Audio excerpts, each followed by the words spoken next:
Hey, welcome to The Explainer. So today we're going to dig into something really interesting, a pastor's framework for telling the difference between the core principles of a belief system and, all the human traditions that tend to grow up around them. And, this is a question that pops up everywhere, right? It doesn't matter if we're talking about religion, politics, or even the latest wellness trends. There's always this core idea, and then there are all the stories and rituals that get tacked on over time. So how do you tell one from the other? All right, so here's the game plan for today.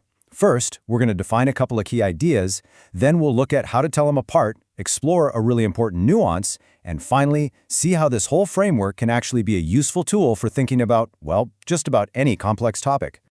Okay, let's get right into it. First things first, we need to get a handle on what our source material calls sound doctrine. You can think of this as the solid, unshakable bedrock of a belief system. So what does that actually mean? Well, essentially, these are the teachings that are described as being rock solid, easy to grasp, and coming straight from a divine source. They're meant to be the foundation that everything else gets built on. But how would you even know if you're looking at one? And this is where it gets really fascinating, because the framework gives us a super specific checklist. It's not just a gut feeling. We're talking about measurable criteria here. A core teaching, it says, has to tick all these boxes, from where it comes from to the real, tangible, positive results it has in someone's life. As you can see, that's a pretty high bar to clear. Okay, so now let's flip the coin over and look at the other side of this. What gets defined as dogma or superstition? This is where things can get a little murky. In this way of thinking, dogma represents beliefs that might come from, well, us, human sources.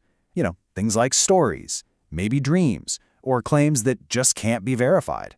They might sound really compelling, but their foundation is seen as being a lot less secure. And hey, look at that. We get another checklist, but this one's for dogma. You can probably see the pattern here, right? It's basically the total opposite of sound doctrine. Instead of bringing clarity, it just creates confusion.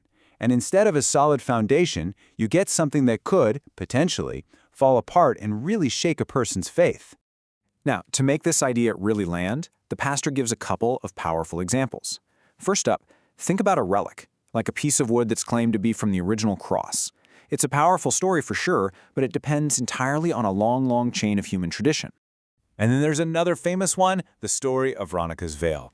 Now, both of these are really well-known traditions, but because they exist outside the core scriptural accounts and, they can't be verified, they fit into that dogma category in this particular framework. But this next one really drives home that point about dogma creating more questions than it answers. The pastor brings up the belief about the pool of Bethesda. Think about it. If an angel only healed the first person who got in the water, it forces you to ask some really tough questions about fairness and justice. Questions that a core doctrine is supposed to answer, not create. Okay, so this is the million-dollar question, right? How in the world do you tell these two things apart? Well, the sermon lays out a very direct method for checking out any teaching you might come across. And boom, here it is, laid out side by side. This is really the heart of the whole framework. It's basically a set of questions you can ask. Where's this coming from? Does it make things clearer or just more confusing? What's its actual effect on a person's life? And hey, what's the evidence backing it up? But wait, it's not always that simple. It's not just black and white. The pastor points out this kind of third category that's not exactly divine doctrine, but it's not just superstition either. It's human wisdom. We're talking about advice from key figures in the Bible that was super practical, maybe even essential for the people they were talking to back then. But, and this is the key part, it wasn't meant to be a forever rule for everybody for all time. The perfect example the pastor uses is Moses and the rules on divorce. So you've got the divine ideal, right? The idea that marriage is permanent. But then you run into the human problem, the hardness of heart of the people. So Moses comes up with a practical rule to manage a really tough situation. It was a human concession, not a change in the original divine ideal. And the Apostle Paul basically does the exact same thing. And he's super upfront about it too.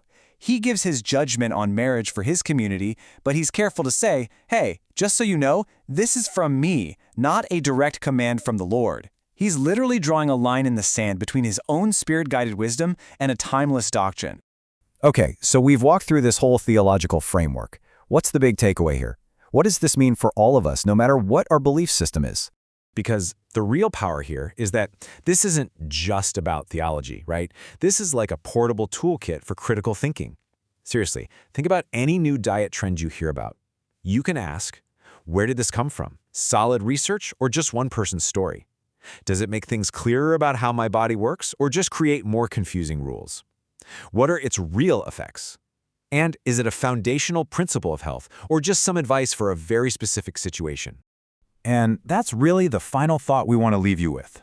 Whether you're trying to sort through political news, health advice, or even confusing jargon at work, having a way to separate the core principles from all the added-on stories and context-specific rules, man, that is an incredibly powerful tool for just making sense of the world.